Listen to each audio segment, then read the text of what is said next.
It's finally time for Louise's run for the school board on the Connors. I know a lot of us have been waiting for this one. Let's talk about campaign U-turn and a hard right.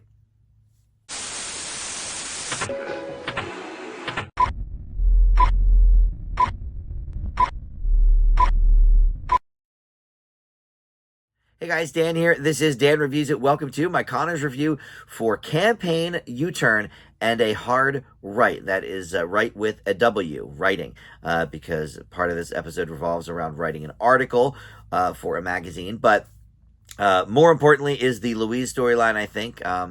Judging by the comments on my videos, a lot of us have been pretty excited about this. But this is episode 10 of season 6 of the Connors. And before we launch into the specifics about it, let me welcome you into Dan Reviews It. Thank you for finding this video. We do the Connors reviews every single week that there is a new episode. I've been doing this since the Roseanne season 10 days. And there is going to be 3 more episodes for this season, and we're going to get them back to back to back. Because of the strike, pushing the season to not start till January, we've had very few hiatuses this season. It's been, for the most part, full steam ahead with these episodes. So we're going to get the next 3 weeks of all new episodes. So that's going to be awesome. And with that in mind, check out my other videos. If you are new to the channel, I have all of the episodes season by season in playlists on my page, so you can check those out. But please consider subscribing, hit that like button, and of course comment below. I love talking with the Connors fans, and I know I have a lot of great regular viewers I love interacting with.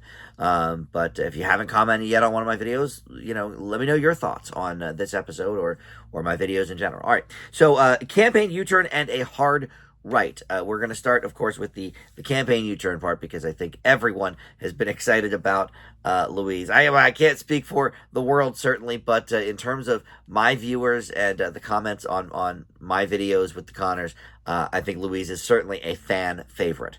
And she's a favorite of mine as well, of course. Love Katie Seagal just in general. Obviously going back to the Married with Children days and a lot of other things that she's done over the years, Futurama. But just besides that, the character of Louise, I love her. We all love her, right? So I think we've been excited to have this storyline. Hopefully we get a season 7 of the Connors. There's been no word yet about that, but ratings are still good. Netflix just added all of the episodes from the first 5 seasons, so I think a lot of people are discovering it that way, that maybe have never watched the show before. So there's definitely some interest there. And by the way, this is a new time slot, 9:30. I forgot to mention this last week that it's going to be at 9:30. I don't know what's going on with that change. I don't know if that's going to remain. But whatever, it's fine. I mean, I watch it on Hulu the next day because I work, Wednesday nights. So I think like a lot of people like kind of watching at my convenience anyway. But it did move to 9:30. So, okay. This was directed by Robbie Countryman. He directed last week's episode, and he's directed a lot of episodes of this show so far. And then the writer here is credited with Shelley Dennis. I was sort of scrolling through this season, and she did write episode 2 for the season, which was about the Valentine's Day, and that was the first time for the season that we saw Grandma Bev. So that was a very memorable episode. And I didn't scroll back and see if she has done ones in the past, but she's at least done 2 for this season. But basically, we are starting Louise's campaign. Everybody was in this episode, too. We had all of the regulars, Harris and Mark included, which we don't always see them. And then even Neville is part of this. And, of course, Louise. So, everybody really that is a regular or semi-regular on this show was in this episode. So that was cool to see. It's been a while, I think, since we've had, like, everybody in the mix doing something. So the episode starts out really with Jackie basically retiring from the lunchbox and handing the reins officially over to Harris. They had like a little ceremony. It was very cute. Talking about how she's the first Connor to ever even retire, which is funny because she's not a Connor. She's a Harris, and now she's whatever Neville and Louise's last name is.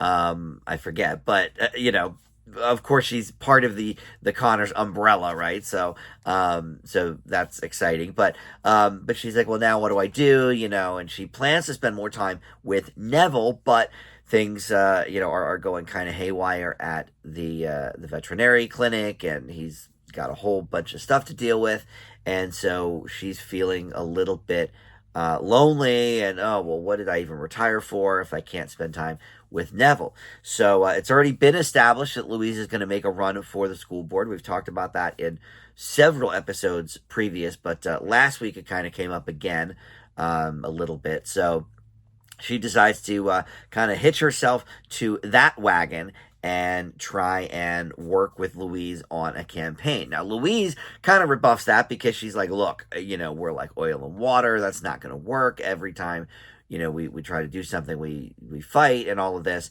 And, for people that have not seen the show before or maybe don't know the dynamic, Jackie kind of points out, oh, well, that was because, I thought you were, trying to replace my sister and you didn't want me to marry your brother. And, but now we're cool, whatever. And that's one of the scenes Mark was in. He was like, look, I don't want any part of this. Goodbye. And that was kind of funny. And so she goes to the debate, the school board debate, which I would have thought maybe was silly, but I guess people really have that. My parents just moved into a retirement community, and they were telling me over the weekend that they have debates with not them personally, but the community has debates, for the whatever board they have, or so a school board debate, sure, that makes sense. I don't have any kids, so I've never even thought about such a thing. But yeah, so Jackie goes, and of course, under the guise of trying to help, goes a little, or not a little, way too far, and starts basically trying to do a smear campaign on the other candidate. Louise takes the high road and says, look, this other candidate is a lovely person, and she's, very nice, and da-da-da-da-da. We just, have different views or whatever on certain things. And, she kind of wants to distance herself from Jackie. And, of course, Becky's there as well. She's like, I'm going to leave, too, with this person I've never met before. So they kind of have another discussion about it back at, I guess it's Darlene's house, where they're talking about, hey, I really do want to help your campaign. Maybe this is not a good idea, but no, I want to do it. So hopefully we see even more of the campaign stuff as the season continues. I'm looking, I think all of the names of the episodes are up. Is there anything else that involves a campaign? Let's see. Next week is called Fire and Vice. That could be maybe a vice principal. Flying, applying, and wrestling gators, and less money, more problems. Okay, so nothing specifically in the titles tell us that there may be more campaign stuff, but I hope that we have that. All right, so that part I loved. We'll get to the other plot in a moment, but let's talk for a second about this plot with Louise. I loved it so much, and this is, I think, probably the funniest episode of the season. I mean, I was just howling at this episode because on both sides, both storylines really had me going. And I think was it last week that this happened as well. Last week's episode I feel like was really funny too. Everybody was just knocking around zingers in this episode. Everybody had at least, one or two moments to shine. And this is, for the most part, a standalone episode. Yes, involves the campaign, which I guess we're going to talk about more maybe. And yes, by the end of Dan and Ben's plot line, there's something that may involve the future as well. But for the most part, this didn't involve any major, emotional moments. It was a lot like last week's episode, really. And I love the Connors episodes where we get emotional. I do love that, but it doesn't have to be every episode. Sometimes we can just have an episode that is, flat out hilarious. And it's funny because, the sitcom in front of a studio audience, it used to be like this episode. It used to be, a laugh every 10, 15 seconds. And then I think we got kind of off the rails with that with some of the Chuck Lorre shows, honestly, where they used the laugh track way too much, and it was like every single line was punctuated with a laugh. And here, this episode is such a nice balance between that, because there were a ton of laughs, but it wasn't like, I didn't feel like it was overdone. I feel like the characters were actually being funny. It wasn't too much with that, and it reminded me of just a really like classic era sitcom that we don't really get that much of anymore. Even the few shows now with studio audiences, like The Neighborhood, which I do enjoy that show. And I'm trying to think, like Lopez versus Lopez is one. That's a bad show, but anyway, we just don't get a lot of that anymore. Saturday Night Live actually is a good example of that too, because that's of course in front of a studio audience too, so you get that feel. But this just felt so natural because everybody was just firing on all cylinders. The script for this was so funny. So I really like that aspect of it. And Jackie in this one is sort of right on that cusp of the wacky Jackie sort of character design. Sometimes it was I think a little difficult for the writers of the new era of Roseanne and the Connors to kind of get the Jackie character to where she needs to be, because in Roseanne season 10, I feel like she was just way too off the deep end with the silliness. Like nobody would ever really act like that, right? And then they sort of found this balance, and this one, it's like she's right on that cusp. I mean, at that school board meeting, it's hilarious, but she's just being insane. And last week we saw it a little bit maybe with the vision board, but she's right in that sweet spot for me where she is still like mildly believable, but for sitcom purposes, she's a little bit skewed. And I look, some of my favorite sitcoms of all time, you think about like Cheers or something, where the characters are certainly realistic, but as the seasons went on and they got a little more wacky, it was a little unbelievable, but it was like you forgive it because they're still so funny. Everybody Loves Raymond's a pretty good example of that. But by the end, I think some of the characters were just so kind of not believable, but we knew the characters and we loved them so much. And I think Jackie's on that level right now. This episode was a great example of that. I loved her part at the school board. So, okay, we've talked enough about that. Let's talk about the hard right portion of the show. So, this involves Dan being asked to write an article for this hardware magazine because of the hardware shop and all that stuff. And Ben, I think rightfully so, is a little jealous of that because he is the professional writer. And Darlene was as well, and then they did the magazine together, and they had all that stuff. And so, Dan's, little full of himself maybe here, but I think, when you are looked at for a lot of your life as Dan, I think, laid it on a little thick. He was saying, people think I'm stupid, this and that. I don't know that anybody thinks necessarily that he is stupid, but I think he feels like, look, I've always done jobs using my hands more than my brain kind of thing.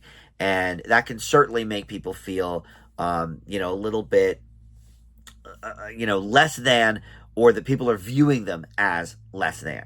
Or just not as bright. And I think Dan has definitely felt that. We've seen that, I think, in episodes in the past, but maybe not to this specific degree. I mean, he's definitely really kind of laying it on like, wow, like I never thought that, people would think of me as a writer, like this is really cool, blah, blah, blah. But I think he's sort of, I don't know if he doesn't realize or if he's just kind of being glib about it, that, Ben and Darlene are kind of the writers in the family, and but they didn't, Ben didn't get asked to do this, even though it's his story. I got asked to do it. It all seems kind of silly anyway that he would be asked to do it over Ben, who has the writing achievements. But whatever. So he doesn't want any help though. He's like, I'm going to do this myself. I'm going to prove I could do it. And unfortunately, it's like terrible. So Ben and Darlene come over, and he's like, "Hey, check out my draft of this, see what you think." And it's just awful. He thinks there's a joke in there. They can't even find it. They can't even figure out what would pass as a joke. And they end up having a talk with each other about like, look, we got to tell him, you have to help him, this and that. So Ben goes over to help him, and it goes horribly. Dan calls him a failed writer and all of this. And so, tensions running high with that. But in the end, they sort of agree, okay, you know what? This is maybe, we're going to call a truce here. Because in the meantime, Ben writes an article of his own, and he doesn't do anything with it, but it gets submitted, and the magazine calls him and says, "Hey, listen, we love this. We would like you to do a column every month in the magazine." And look, it's obviously not People or Us Weekly or something or Time. It's a trade publication, so how many people are really going to see it? Who knows? But look, there's a lot of hardware stores, right, between mom and pops and Lowe's and Home Depot and all of that, Ace and True Value, and so sure. I mean, there could be I don't know, a few thousand people certainly, reading these articles, and that's a little feather in Ben's cap. So he comes over to kind of apologize to Ben, or to Dan rather, and say, hey, look, I'm sorry we kind of fought about this, but kind of good news, bad news thing. I kind of was offered this position, as a freelance writer or whatever.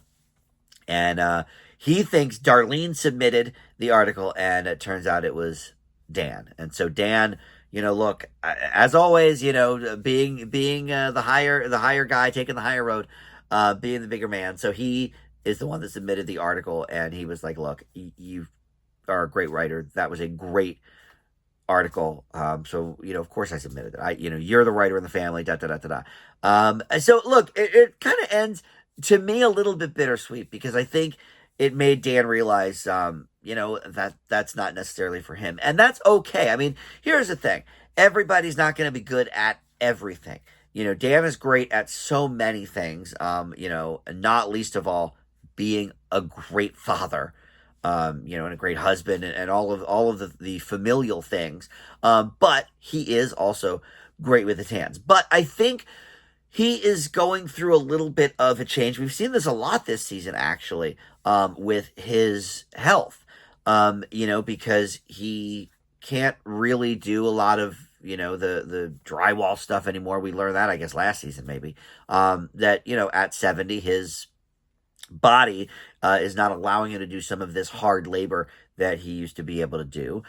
So now, a couple episodes ago, he started teaching, the neighborhood people and outsiders as well, just little fix-it things around the house or whatever. So he's got that going on, which really, look, that uses your brain if you're able to teach, even though if it's teaching something with hands-on, I think that still uses your brain, right? I don't know if he looks at it that way, but I think so. But in any event, he's at this part of his life where it's like, well, I can't necessarily do exactly what I used to do for my entire life for work. So, maybe I can use my brain and write this article, and look, I mean, I get it, because I'm not a kind of hands-on type person. I can do small things around the house. If I watch a YouTube video that shows me how to do it, I can do that.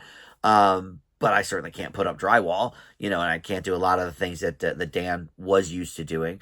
But look, he also works at the hardware store. So, I mean, that's kind of what he did once he retired from the drywall business. So he's still being useful. So I love that he submitted this article, just seeing what a great writer his son-in-law is, and able to recognize that. And maybe his article wasn't, that great, even though he was excited to write it and whatever. Not everybody's going to be great at everything. So I guess if there is an emotional moment sort of that episode, it's that one. But, it's pretty quick. I mean, they made up. They said, oh, yeah, I submitted it, and that was that. It wasn't, a tear-jerking moment like some of these episodes. But overall, look, this was a very good episode. I think probably the funniest of the season. I think I may have said that last episode, but I think this one even trumps that one. Very, very funny stuff. In terms of the episode's MVP, boy, is that tough. Because everybody really got some good lines. I would say, I guess, probably Laurie Metcalf as Jackie, because I think she was the funniest. But for that reason, I gave it to her last week with the vision board and everything. So I think we'll go with Louise, because I think I am not alone in being excited about this plot line. I know for a fact, from the comments, that you guys, or at least some of you, have been excited about this too. So I think we'll give the MVP to Katie Seagal this week with Louise. Certainly a lot of humorous lines from her too. But just her having that plot has really given us some nice momentum for this season, and certainly some funny moments. So I will give the episode as a whole, campaign U-turn and a hard right, I'm going to give it an A minus. All right, so like I said, the next 3 weeks, all new episodes, so a lot to look forward to here. Thank you so much for watching Dan Reviews It. We'll see you next time. Bye.